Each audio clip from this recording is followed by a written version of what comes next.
y vamos a iniciar la clase de anatomía y fisiología facial y corporal. Doctor Regis. Sí, doctora, ¿cómo está? Muchas gracias, doctora, por participar con nosotros en la clase. Sí, muy amable por todo su apoyo. Ok, voy a empezar a proyectar.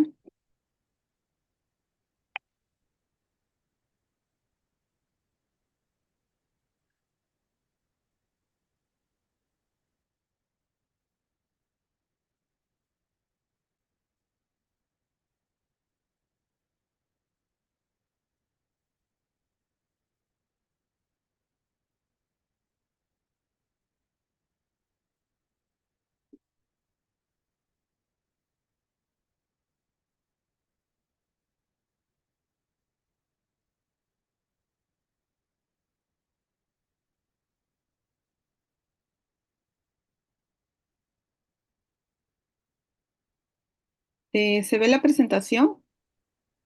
Sí, sí se ve, doctora.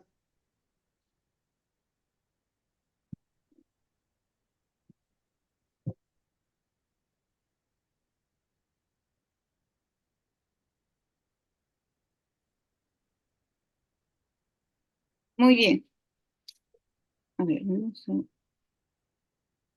vamos a iniciar. Bien, esta es la sesión 12. Es un breve resumen de las partes más importantes de la anatomía facial y corporal. En este caso, en dermatología nos estamos básicamente enfocando en lo que es cara, anatomía facial y fisiología y cuello, ¿no? Un poco de cuello. ¿Qué es lo más importante realmente? Y en sí, a nivel de pregrado, ustedes que están terminando, ¿no? De estudiar la carrera de medicina, creo que es lo más importante. Ya más adelante, cuando tal vez decidan si deciden, ¿no? Especializarse en dermatología, pues ya tienen que entrar con más detalles. Pienso que esto es una orientación básicamente para ustedes y que ojalá les pueda servir, en este caso, con referente también al curso, ¿no? De dermatología que están llevando. Vamos a empezar. Vamos a hablar básicamente de la anatomía topográfica de la cabeza, de cuello, las regiones de la cara. Vamos a hablar del sistema músculo-neurótico superficial, de los músculos de la expresión facial, de la anatomía, la irrigación y la inervación del rostro, y además del drenaje linfático.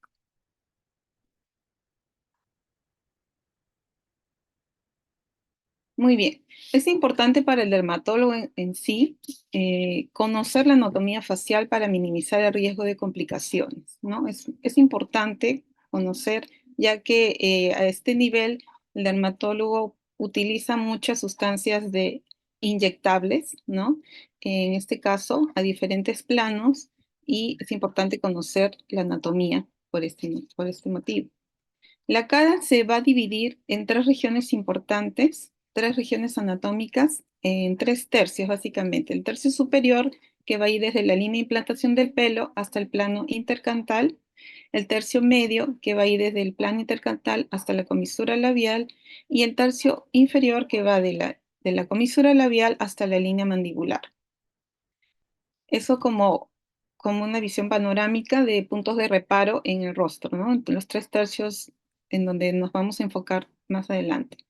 Los huesos del cráneo, los más importantes, obviamente, los que forman la estructura ósea de la cara, ¿no? Son el hueso frontal, el hueso nasal, el hueso malar, el maxilar superior y el hueso de la mandíbula. La apariencia facial, por ende, está determinada en gran medida por estas convexidades y concavidades óseas, ¿no? Que dan la forma, estructura al rostro. El esqueleto facial, como le digo, está formado por estos huesos que son pares, y también tenemos los huesos palatinos, los huesos cigomáticos, el hueso temporal, los huesos lagrimales, el etmoides, los cornetes y la mandíbula. Bueno, los pómulos básicamente, que nosotros conocemos como pómulos, los va a formar los huesos cigomáticos, ¿no? Las prominencias, las convexidades del hueso cigomático. el mentón básicamente va a ser la protuberancia mentoniana del hueso de la mandíbula, ¿no?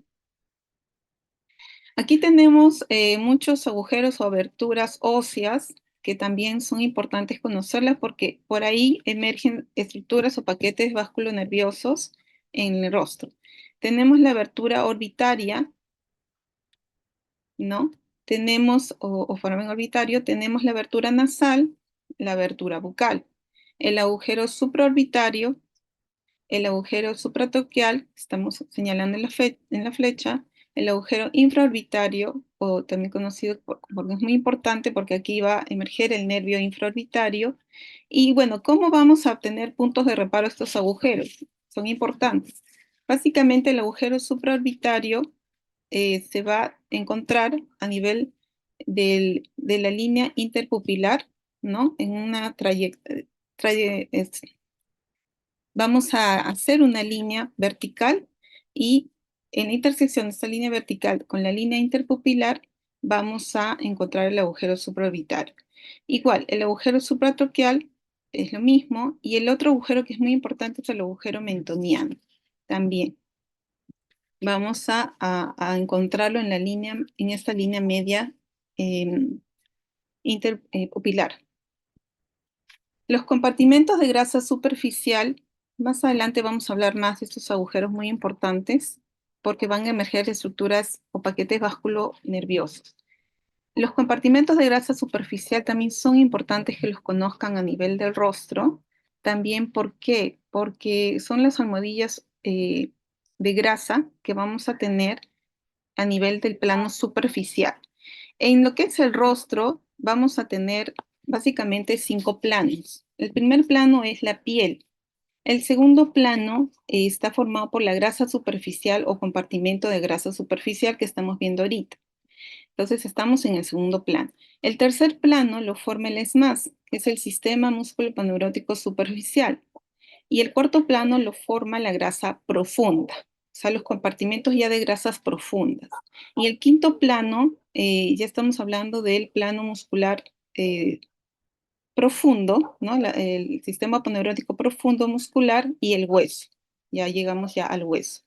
Entonces, los compartimentos de grasa superficial, como vemos acá, tenemos el compartimento nasolabial, tenemos las almohadillas de grasa malares mediales, laterales de las mejillas que tenemos aquí, compartimiento medial de la mejilla, compartimento lateral, compartimento nasolabial. Las almohadillas temporales centrales también forman parte de todos esos compartimentos de grasa superficial y las almohadillas temporales medias laterales de las mejillas en la frente también, de la frente también, ¿no? Que está formado por el compartimiento de grasa medial frontal.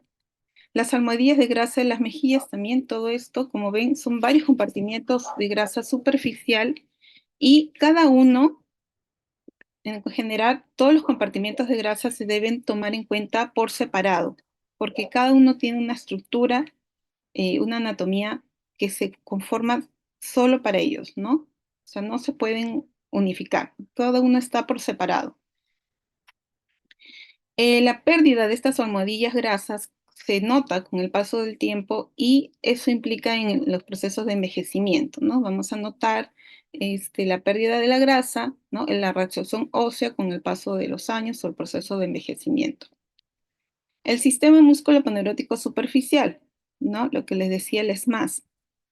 Aquí tenemos, como ven, un corte donde podemos ver las capas, los planos de la cara.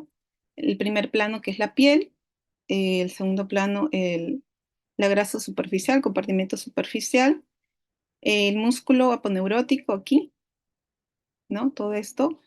El cuarto plano lo dividen aquí los ligamentos de retención, los ligamentos de sostén del rostro, y el quinto plano aquí lo ponen como ya junto la fascia muscular profunda y el periósteo, ¿no? O sea, el hueso, ya uno contiguo al otro, ¿no? Es importante esto porque en el caso de dermatología, por ejemplo, los rellenos faciales los inyectamos de acuerdo al objetivo que queremos tener con el paciente. Por ejemplo, Si queremos una hidratación en la piel y atenuar líneas de expresión finas, vamos a inyectar ácido hialurónico a nivel de la dermis superficial, ¿no? Debajo de la piel. Pero si queremos inyectar el relleno de ácido hialurónico y queremos obtener más bien un aumento del espesor de la piel, la estructura, ¿no? Y aumentar el volumen, vamos a inyectar el relleno de ácido hialurónico a nivel del tejido celular subcutáneo o a nivel ya perióstico, ¿no? Supraperióstico. Entonces, a eso tenemos que llegar, más o menos para que conozcan, porque podemos inyectar hay diferentes tipos de ácido hialurónico, a nivel de la dermis superficial o profunda, o más profundo para tener un efecto ya de volumen, de estructura, a nivel de la grasa o ya supraperióstico. Bueno, vamos a ver que hay diferentes redes de fibras de colágeno a nivel de la dermis, fibras elásticas y células grasas que van a conectarse también con los músculos, ¿no? En la dermis suprayacente, con la dermis ya profunda. Y en el área temporal vamos a llamar también, vamos a encontrar en el área temporal una fascia muy importante que es la fascia temporal superficial y en la frente la galea aponeurótica, que son puntos de reparo que hay que conocer, ¿no? Y dentro del SMAS, que es el sistema músculo-aponeurótico superficial, vamos a encontrar músculos a nivel del rostro como el platisma. Vamos a encontrar el risorio, el orbicular de la boca, el músculo, perdón, cigomático mayor, el orbicular de los ojos, el músculo frontal, estamos hablando de todo el rostro, los músculos de la nariz y del pabellón auricular, ¿no? Que están a ese nivel un poquito más superficial. Ahora, para conocer los ligamentos de retención, que son varios ligamentos de retención, eh, tenemos que saber que estos ligamentos conectan la dermis con el periósteo, o sea, van a conectar el plano dérmico con el hueso. Los ligamentos, un elemento muy importante es el ligamento cigomático que va a conectar el arco cigomático con la dermis, o sea, el hueso cigomático, el arco que forma el hueso cigomático con la dermis, ¿no? Está detrás del músculo cigomático menor. El otro ligamento de retención se va a ver a nivel de un engrosamiento orbitario lateral que va a surgir del músculo orbicular. El ligamento mandibular va a conectar el periósteo de la mandíbula con la dermis suprayacente que va a dar origen al pliegue labio-mandibular, ¿no? Estos son puntos de reparo que vamos a tener como para conocimiento. Ahora vienen los compartimientos de grasa profundos, que también son varios, que dan más que nada el volumen y actúan como planos deslizantes para los músculos a nivel del rostro. Tenemos la grasa suborbicular de los ojos, que se va a extender a lo largo del borde orbitario inferior. Esta es la grasa suborbicular, ¿no? Debajo del músculo. La almohadilla de grasa bucal, ¿sí? La almohadilla de grasa bucal que es esta de aquí está, que se va a sentar en la parte posterior del maxilar superior, del músculo superficial albucinador y va a facilitar movimiento de deslizamiento para el movimiento de músculos de masticación, ¿no? O sea, como su nombre dice, son almohadillas grasas, ¿no? Que van a servir de soporte y también volumen al rostro, ¿no? El volumen también al rostro. A nivel del rostro de la cara tenemos la irrigación, los vasos sanguíneos, donde vamos a ver, es importante, básicamente la irrigación va a derivar de ramas de la carótida externa y de la carótida interna, ¿no? La piel y los tejidos blandos a nivel del rostro van a recibir irrigación de ramas de la arteria facial, la arteria maxilar y la arteria temporal superficial. Estas tres ramas son muy importantes que conozcan, que sepan, porque son ramas de la carótida externa, ¿ya? Entonces tenemos la rama facial, la rama maxilar y la rama temporal superficial, ¿no? Las tres ramas importantes de la carótida externa que van a irrigar todas estas ramas a nivel del rostro. Van a ir van a ir irrigando zonas distintas a nivel del rostro, que ahorita vamos a hablar. Y la carótida interna básicamente va a irrigar la área central del rostro, el área central, mientras que estas irrigan el área lateral del rostro, zonas más laterales, las ramas de la carótida interna van a irrigar las áreas más centrales del rostro. Ahora, la carótida interna, ¿ya? Va a entrar por el conducto carotidio, forma parte del polígono de Willis, como ustedes saben, ¿no? La carótida interna, y de ella van a derivar arterias oftálmicas que darán ramas, como la arteria supraorbital y la supratroqueal, ¿no? Que son importantes a nivel ya más profundo, más a nivel central del rostro. La arteria carótida externa va a terminar en dos ramas muy ya superficiales, ramas terminales, que son la arteria temporal superficial y la arteria maxilar interna. ¿Ya? Aquí tenemos la arteria maxilar interna y la arteria temporal superficial. La arteria maxilar interna va a penetrar en la fosa infratemporal y deriva la rama alveolar inferior, ¿no? Que va a emerger como arteria mentoniana y da origen a la arteria infraorbitaria, ¿no? Que vamos a ver más adelante a nivel muscular, porque esto es importante.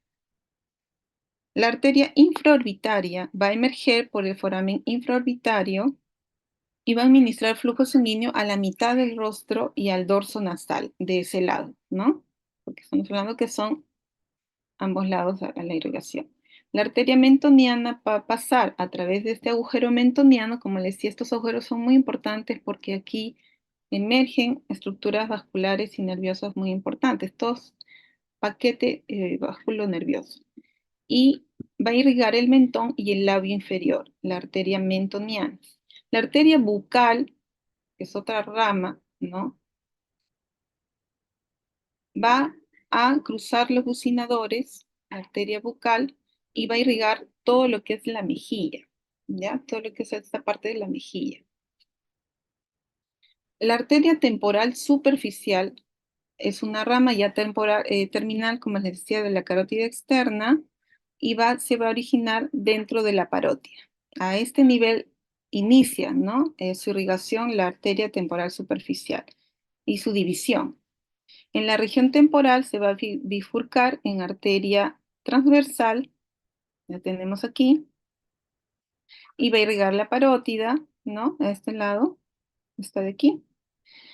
El macetero, ¿no? El músculo macetero, la región macetera y la macetérica y la piel del canto lateral. En cambio, por encima del arco cigomático, la arteria temporal superficial, que está aquí, va a emitir la arteria temporal media y esta va a irrigar el músculo temporal, esta de aquí. A 2 centímetros de este arco cigomático que vemos aquí, la arteria se va a dividir en rama frontal y parietal, ¿no? Su rama frontal y parietal, ya son las ramas terminales. Y la rama frontal va a irrigar la frente y la rama parietal va a irrigar la piel cabelluda y el periósteo, ¿no? La rama parietal que tenemos acá, que deriva de la arteria temporal superficial. Hay también ramas colaterales de la arteria carótida externa, que van a ser 6. Básicamente son 3 anteriores y 3 posteriores, que también tienen que tener conocimiento. Ustedes más adelante vamos a ver algo un poquito más detallado a nivel cuando vamos a tocar las 3 regiones de la cara por tercios. La arteria facial es muy importante también esta arteria. Va a derivar de la carótida externa a nivel del cuello a 1 a 3.5 centímetros de la carótida común, ¿no? La arteria facial. Va a rodear la mandíbula, va a perforar el macetero y va a ascender hacia el ojo. También a los músculos cigomático y risorio. En cara va a emitir las ramas macetérica inferior, va a emitir el labial inferior, va a emitir el labial superior y la nasal lateral, ¿ya? y va a terminar en la arteria angular, en esta parte, ¿no? La arteria facial. A nivel de la boca, vamos a tener que la arteria facial va a enviar dos ramas, dos arterias labiales. Una es la labial superior y la labial inferior. Estas arterias van a pasar bajo el orbicular de la boca, o sea, debajo del músculo orbicular de la boca van a pasar. El drenaje venoso también es importante que lo conozcas, sobre todo por el famoso triángulo de la muerte, ¿no? A nivel del rostro, de la zona, a nivel que forma la comisura labial con la base nasal. Bueno, el drenaje venoso, la mayoría va a seguir los patrones de circulación arterial, obviamente, ¿no? La vena sigue a la arteria, y las principales son la vena supratroquial, tenemos por aquí, y la supraorbitaria. Son las más importantes, que van a terminar en las venas superior e inferior de la órbita, que van a drenar en el seno cavernoso. ¿Por qué es importante? ¿Ya? Porque aquí viene el tema del famoso triángulo de la muerte, ¿no? Formado, como les decía, por las comisuras labiales y el vértice nasal.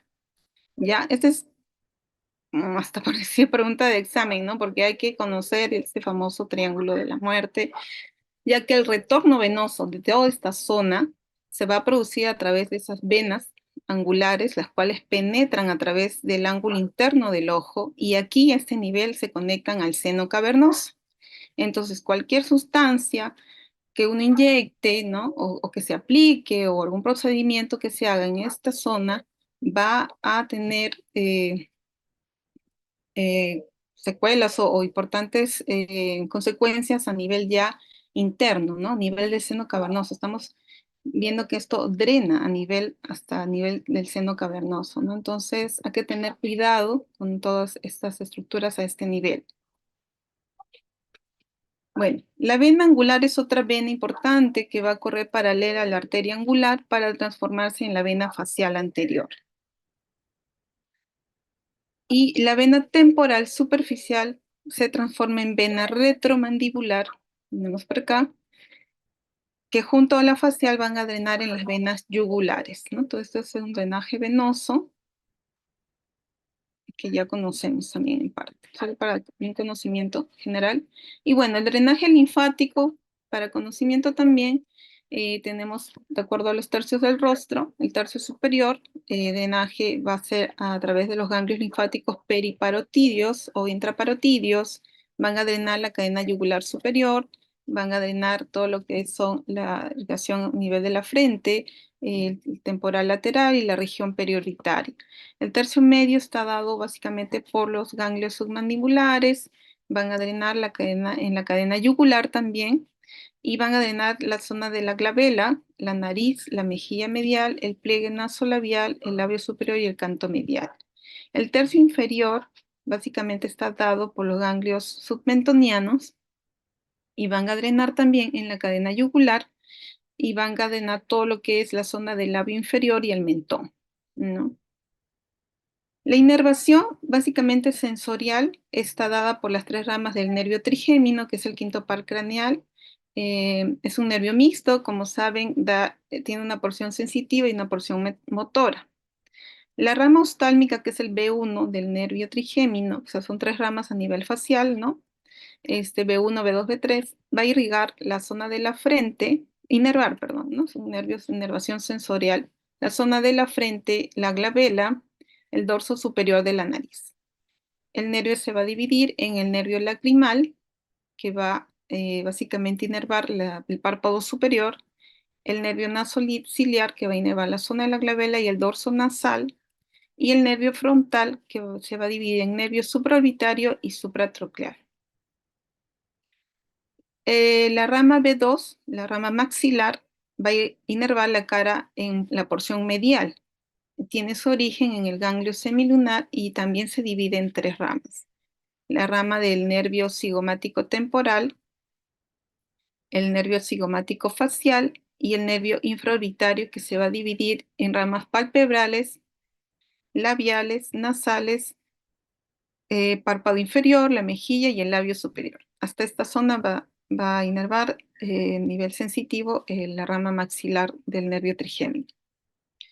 La rama mandibular da sensibilidad al labio inferior, a la encía inferior, al oído externo, el B3, a la membrana timpánica, al área temporal y a la articulación temporomandibular, ¿no? Entonces este B3 se va a dividir en el nervio bucal, que va a inervar la mucosa y la mejilla lateral, el nervio aurículo temporal, que va a inervar toda la zona preauricular y región temporal de la piel cabelluda, y el nervio alveolar inferior, que va a inervar a nivel del borde alveolar. La inervación motora está dada por el nervio facial y sus 5 ramas. O sea, a nivel, estamos hablando de inervación motora de los músculos de la expresión facial.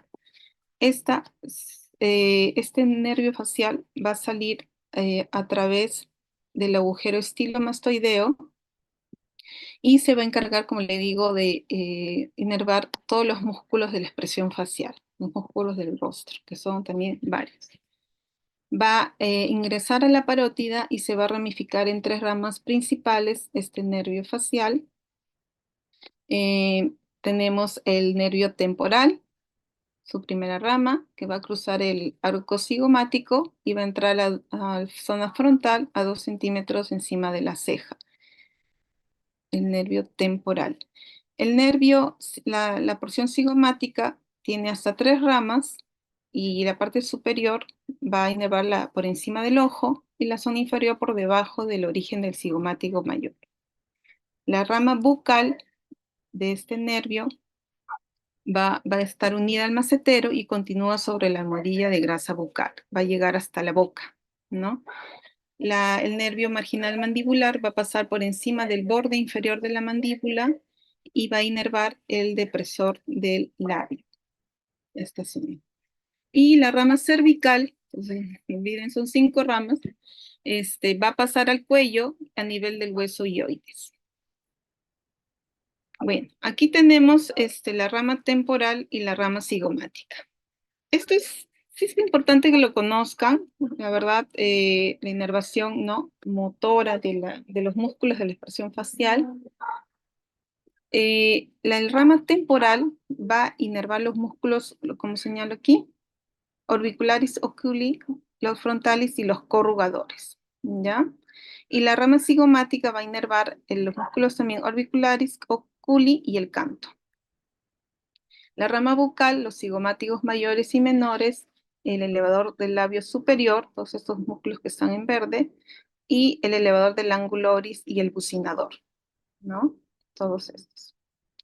La rama marginal mandibular va a inervar estos músculos, orbicularis oris, el depresor del ángulo de la iris, el músculo mentoniano. Y la rama cervical va a inervar básicamente el platisma.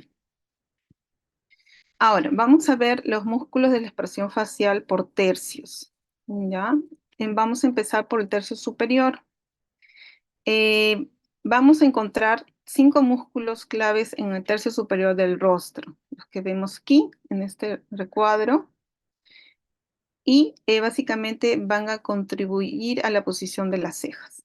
Encontramos 5 músculos: el frontalis, el orbicularis oculi, el corrugador de las cejas, el procerus y el depresor supraciliar.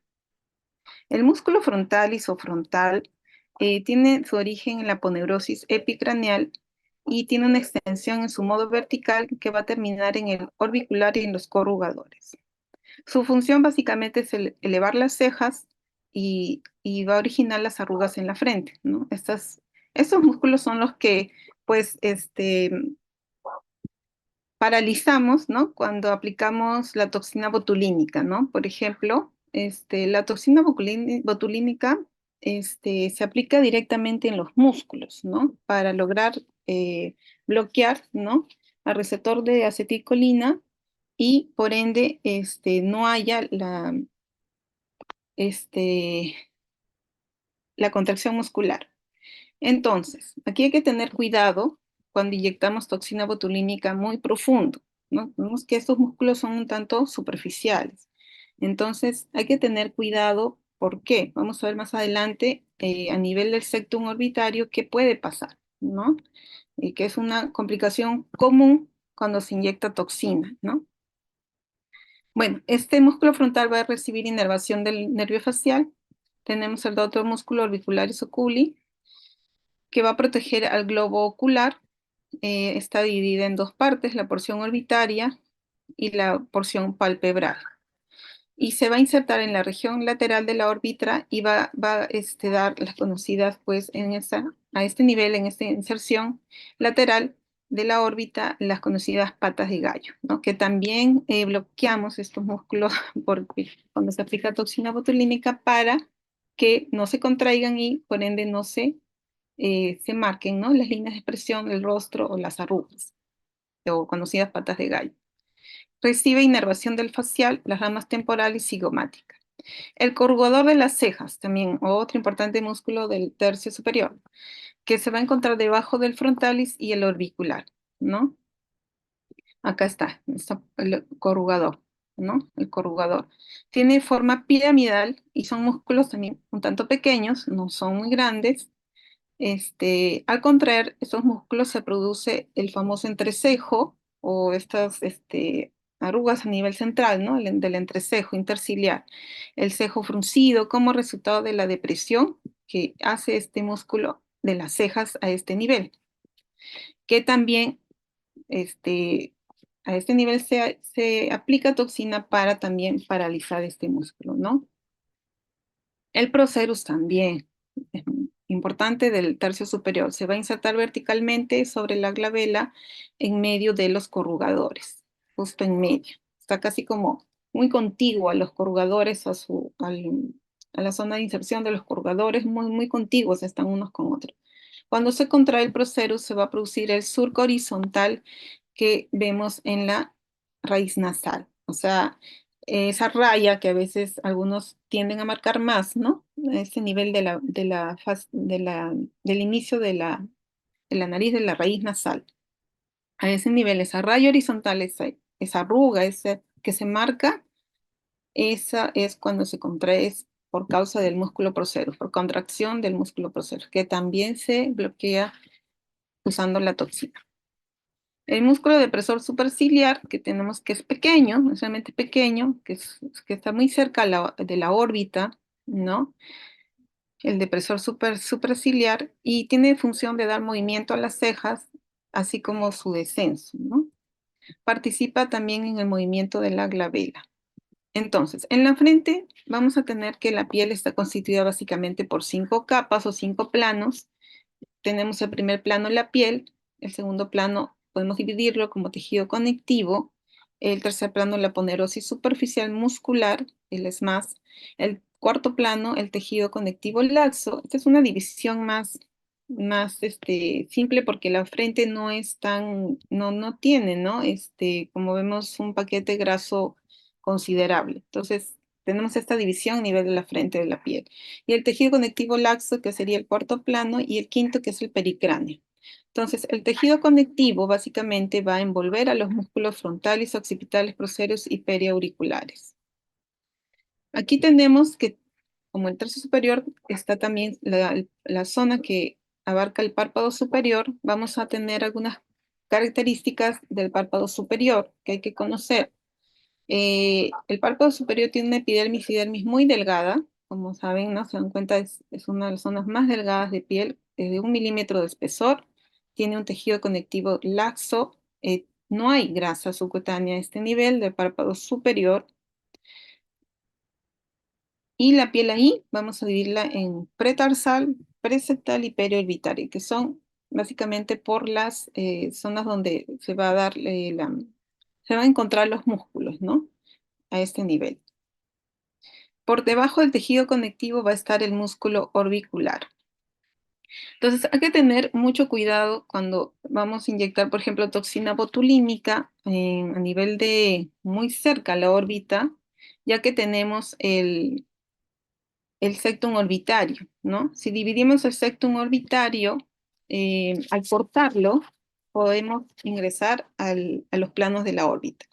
Ahora, si se aplica toxina botulínica muy profundamente, por ejemplo, estamos a nivel de los corrugadores y a ese nivel uno aplica la toxina muy profundo, la toxina va a difundir por el agujero supraorbitario y esta va a ingresar a la órbita, la toxina, y va a actuar a nivel del músculo elevador del párpado superior y también puede llegar a afectar al músculo de la glándula lacrimal, ¿no? Entonces, al tener una acción en estos músculos, vamos a producir la conocida complicación de la tosis palpebral y también podemos producir un ojo seco, ¿no? O sea, esa glándula lacrimal no va a producir lágrimas porque se ha bloqueado la producción o el neurotransmisor acetilcolina, ¿no? Se ha bloqueado el receptor de acetilcolina y por ende no hay el efecto de la contracción muscular y el músculo elevador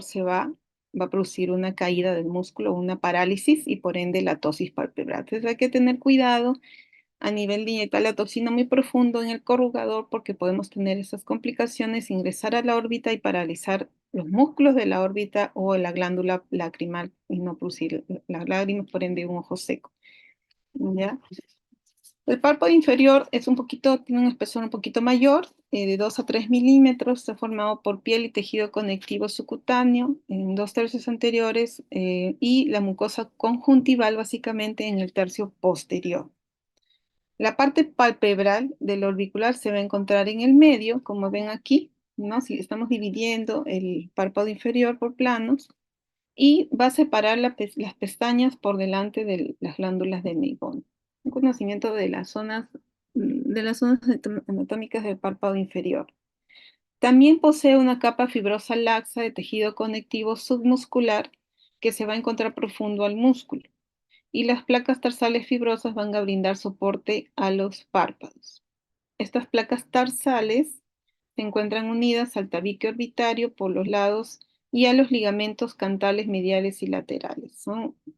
También los párpados es una estructura muy delicada, ¿no? Porque tenemos también muchos paquetes musculares que pueden insertarse ahí, ¿no? En la órbita o periorbicular. Entonces también hay que tener mucho cuidado con en esta zona a nivel de los párpados. Entonces, el párpado superior, el septum, que ya hablamos un poquito del septum, que al cortarlo podemos ver todas las estructuras de la órbita. El párpado inferior, que dijimos es un poquito más grueso, ¿no? Y que vemos los paquetes musculares que se insertan a este nivel también.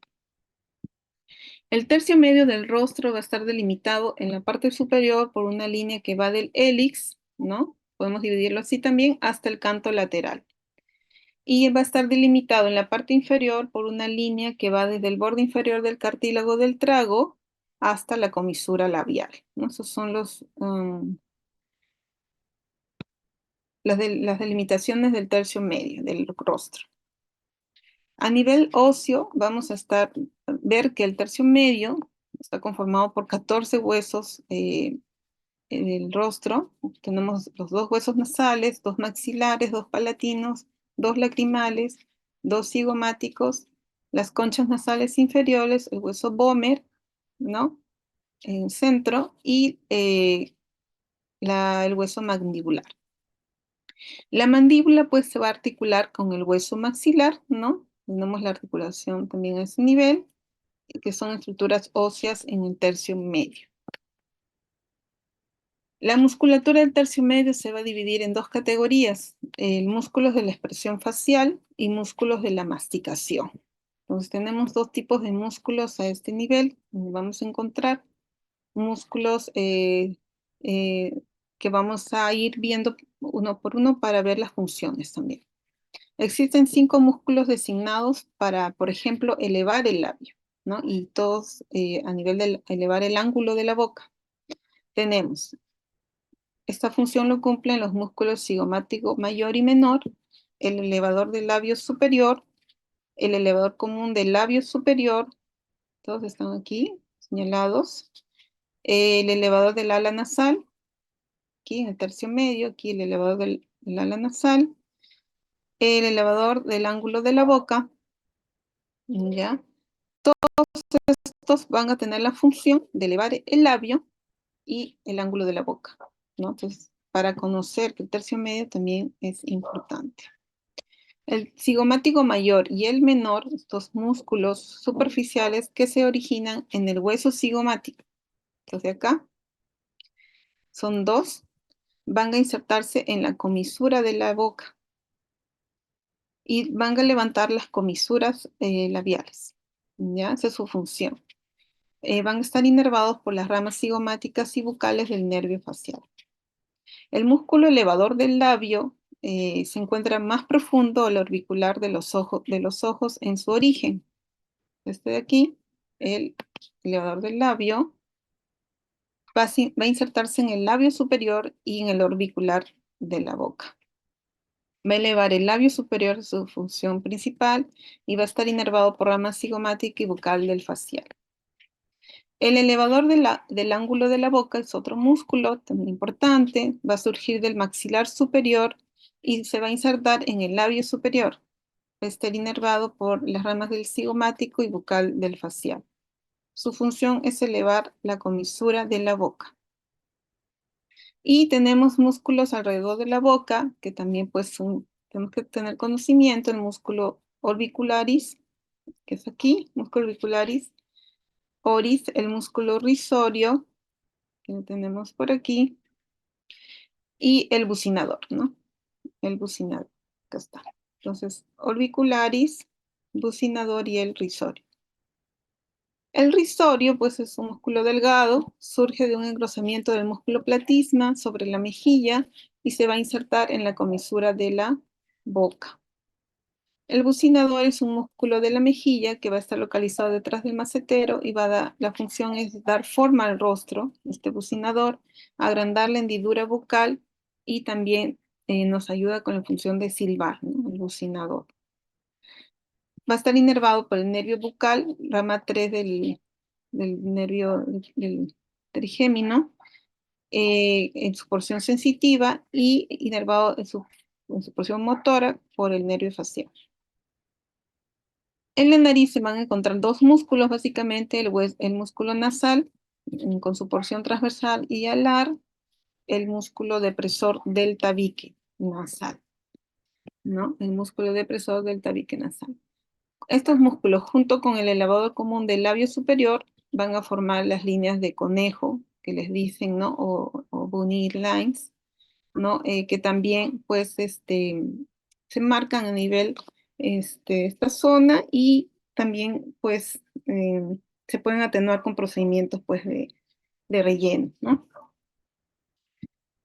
Y bueno, en este tercio medio vamos a tener tres ligamentos importantes de retención, el orbitomalar, el cigomático cutáneo y el ligamento mesentérico superior.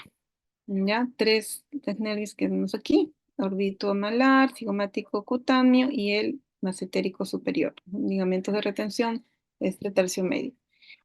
El ligamento orbitomalar va a sostener el tejido subcutáneo y la piel en la eminencia malar, siendo el más importante en el sostén del tercio medio, este ligamento orbitomalar. Entonces, ¿qué ligamento es el más importante a nivel del tercio medio que da sostén al tercio medio? Este ligamento orbitomalar, ¿no? Va a sostener el tejido subcutáneo y la piel en nivel de la eminencia malar.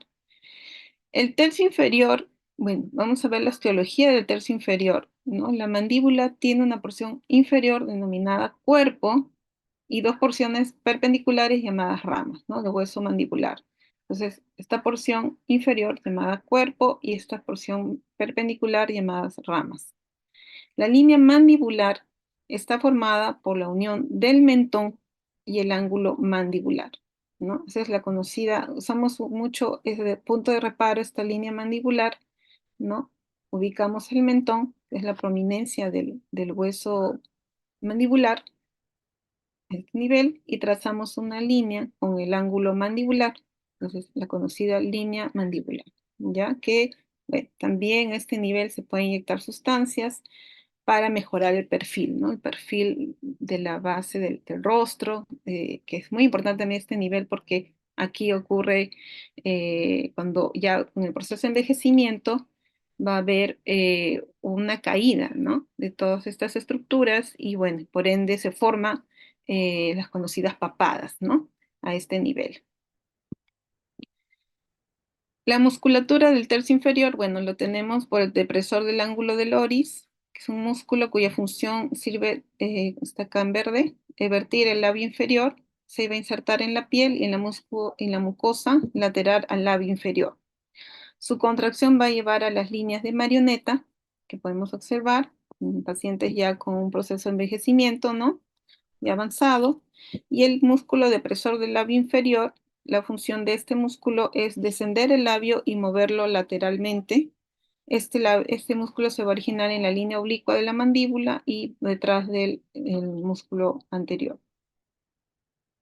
Estas líneas de marioneta, ¿no? Son por la contracción del depresor del ángulo oris que vemos aquí. Entonces, estas líneas de marioneta que muchas pacientes pues buscan atenuar, buscan este, aumentar el volumen de esa zona, ¿no? Y bueno, se aplican diferentes sustancias a ese nivel. El músculo mentoniano va desde la fosa canina a la piel del mentón, ya a la piel del mentón, y al contraerse va a dar tracción del labio y del mentón hacia arriba, mientras va a arrugar el mentón. Si se sobreutiliza, da efecto de piel de naranja en la zona de la barbilla, ¿no? En personas que gesticulan mucho. Hay personas, bueno, esto de las arrugas que se forman con el paso del envejecimiento va a depender mucho de la genética del paciente, sí, y también de qué tanto gesticula el paciente, ¿no? Hay personas que no gesticulan mucho, o sea, no contraen mucho su musculatura facial, y bueno, con el paso de los años no marcan tanto estas líneas, ¿no? Otras sí. Entonces, cuando sobreutilizamos, por ejemplo, este músculo mentoniano, damos este efecto que le conocen como piel de naranja a nivel de la barbilla, ¿no? Entonces, se marca mucho en algunos esta zona. El músculo orbicularis oris posee numerosas fibras musculares dispuestas en distintas direcciones. Bueno, es un poquito más irregular, sus fibras se va a encargar de cerrar y proyectar el labio hacia afuera, lo que va a originar las rítides periorales, ¿no? O las arrugas periorales, ¿no? Al contraerse este músculo vamos a tener se marca más estas líneas, ¿no? Periorales. Músculo orbicularis oris. Bueno, a nivel del cuello, ya estamos avanzando. A nivel del cuello, básicamente, este, tenemos diferentes áreas anatómicas que se dan por la división que lo hace el músculo, la inserción del músculo esternocleidomastoideo. ¿Ya?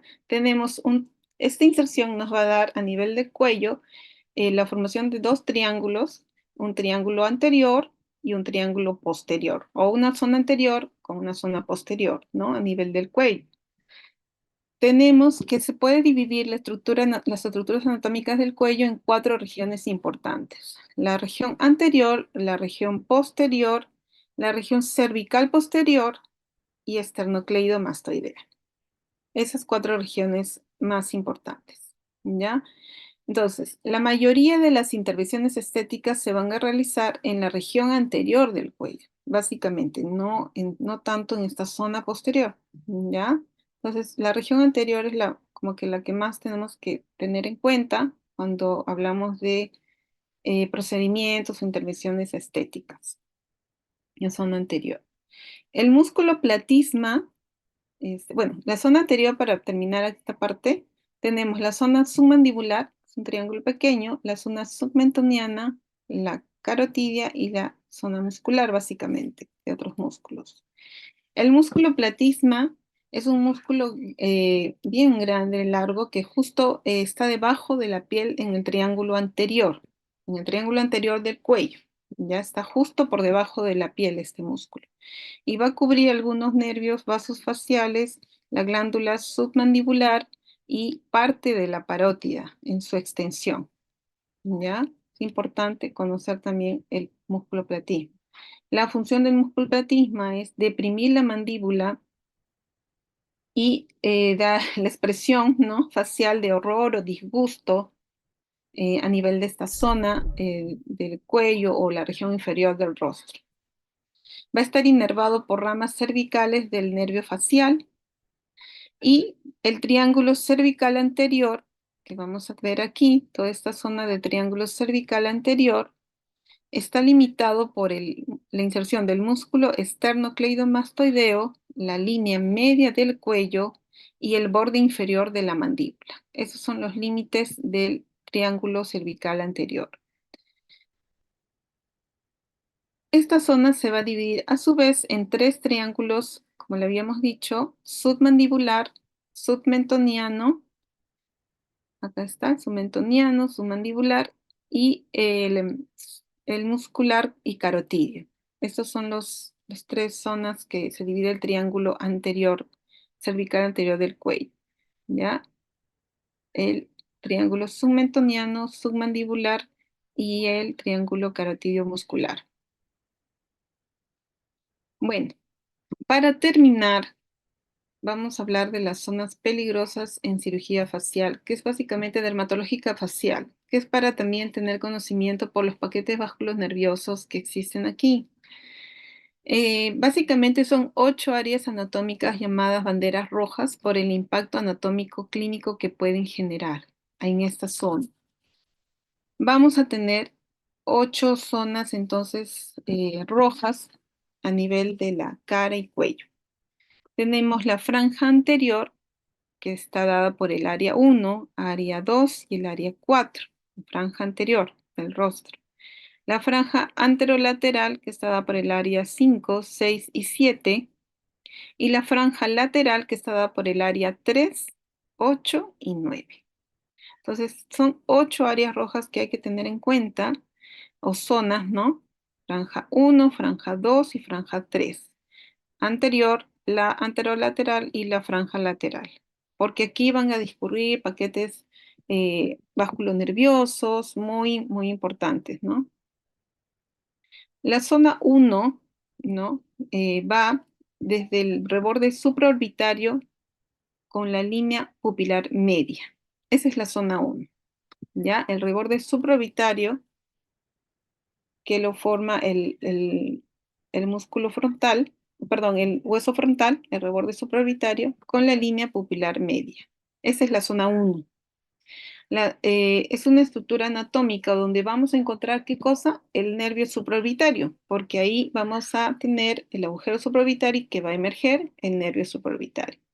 El daño a este nivel, vamos a producir una parestesia, disestesia dolorosa de la región media de la frente, de la zona de la piel cabelluda, del párpado superior y el dorso nasal, ¿no? A este nivel porque vamos a lesionar tal vez el nervio supraorbitario. La zona 2 va desde 1 centímetro debajo del reborde infraorbitario con la línea pupilar media. Ahí está la zona 2. Es una estructura anatómica donde va a emerger, ¿no? Por ende, a través del agujero infraorbitario, el nervio infraorbitario y su daño va a producir parestesia de la región lateral de la nariz, la mejilla y la piel del labio superior, ¿ya? La zona 3 está localizada 2 centímetros delante de la línea preauricular a nivel del trago. Aquí vamos a notar una estructura anatómica que es el nervio auriculotemporal que va a emerger y el daño a este nivel va a producir una parestesia de la región preauricular y temporal, una hipoacusia y el síndrome de Frey. La zona 4 está localizada, esta parte de aquí, en el área medio mandibular con la línea medio pupilar. Siempre el punto de reparo es la línea medio pupilar en esta zona anterior, ¿no? Debajo del segundo premolar. Esta zona es la zona 4. Aquí va a emerger el nervio mentoniano por el agujero mentoniano y su daño va a producir parestesia del hemilabio inferior y del mentón. La zona 5 es un triángulo imaginario que va desde a 0,5 centímetros debajo del trago, más o menos, ¿no? Y 2 centímetros encima y lateral a la cola de la ceja. 2 centímetros encima y lateral a la cola de la ceja y va a terminar el otro ángulo de este triángulo en la eminencia malar. Entonces, esta zona, este triángulo imaginario, también es otra zona 5 importante, eh, donde vamos a encontrar ramas temporales del nervio facial, en esta zona, zona 5, ¿ya?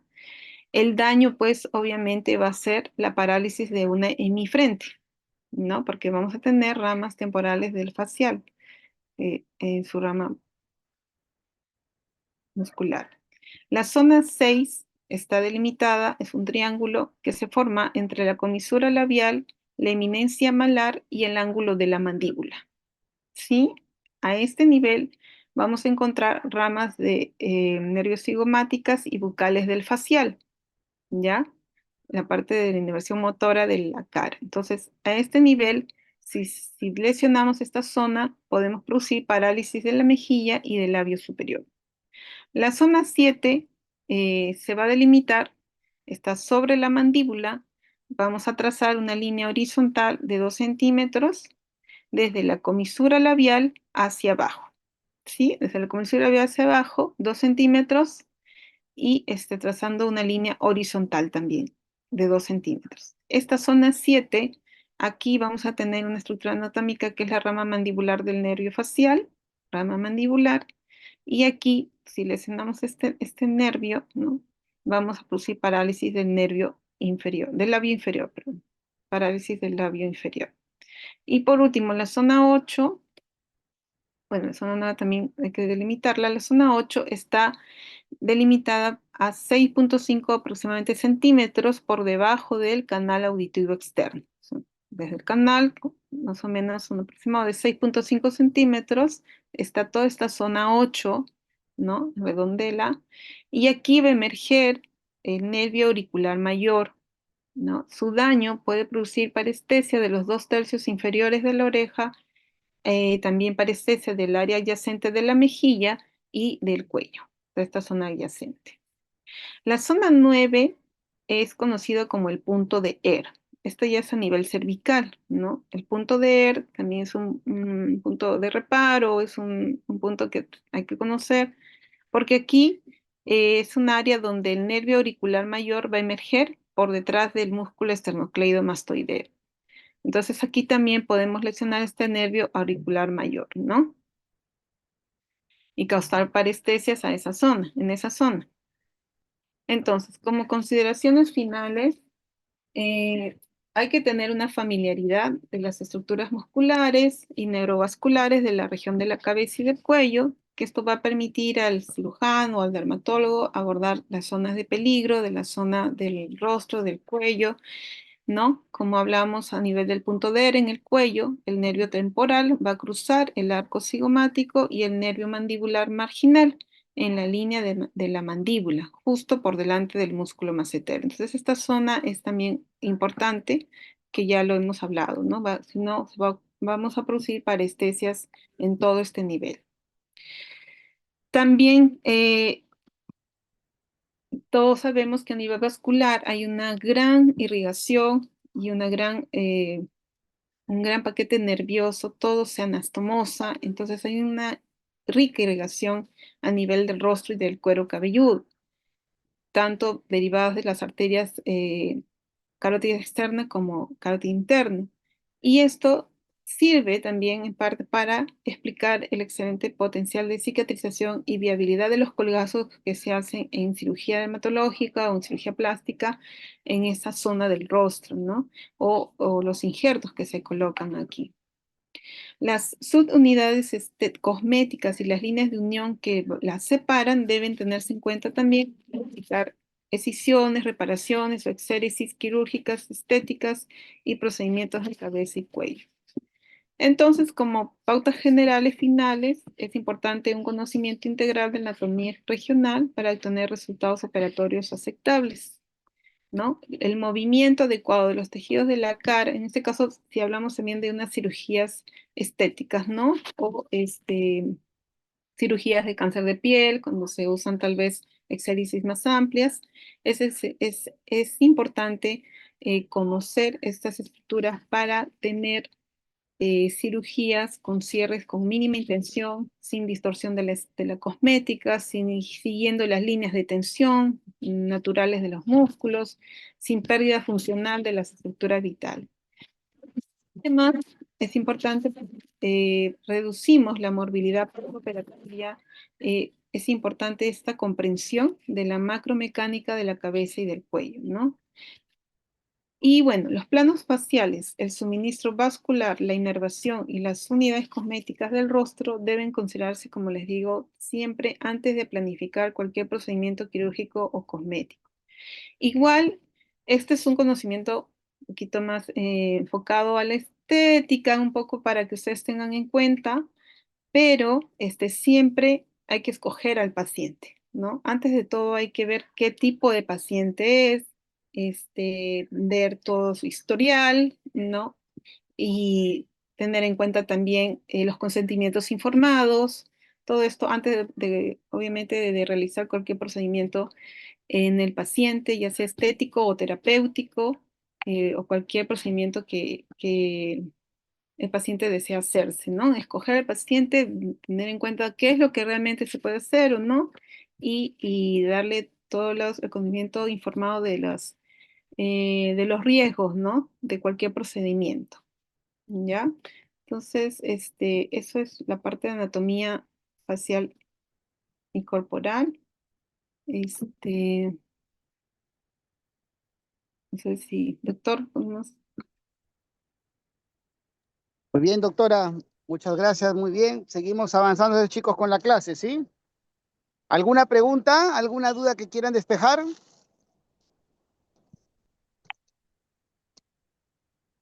¿Tenemos alguna pregunta? Sí, doctor, una pregunta. Sobre las zonas peligrosas en la cirugía dermatológica, ¿son 8 zonas o 9 zonas, contando el punto de guerra? Bueno, son 8 zonas, pero el 9 es más a nivel del cuello. Podemos considerar hasta 9 si vemos también el punto de R. Ujú. Pero Muy básicamente en bien, cara, ¿no? Es 8 y ya delimitando hasta el cuello son 9. Gracias. Ujú. muy bien. ¿Alguna otra pregunta? Sí, doctor, tengo una pregunta. La doctor había dicho algo importante del ligamento malar. ¿Qué era el dato?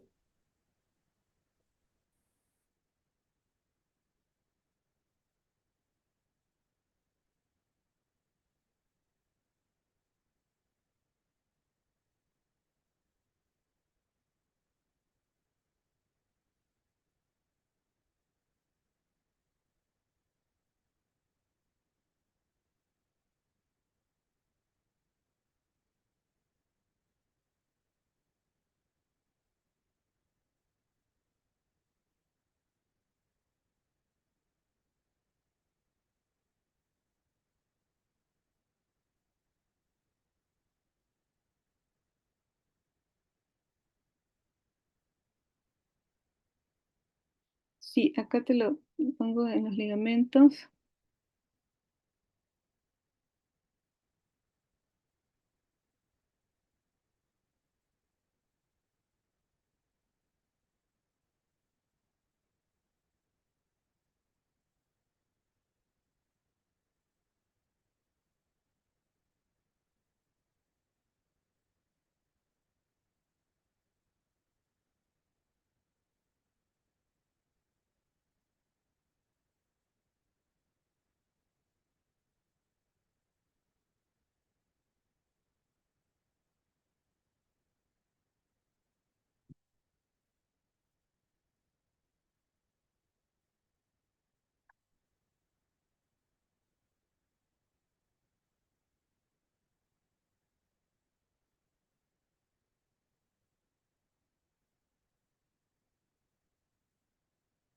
Es porque es el ligamento que sostiene el más importante a nivel del tercio medio. Ujú.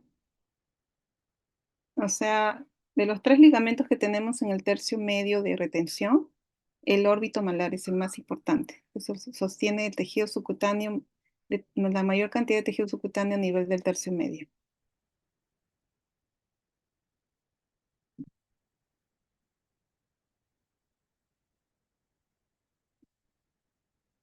¿Sí? ¿Me escucharon? Sí, Sí, doctor. chicos, muy bien. Muy bien, doctora, muchas gracias por la explicación, ¿sí? ¿Alguna otra pregunta más para poder seguir avanzando con la clase? Muy bien, entonces vamos a pasar a la segunda parte de la clase el día de hoy.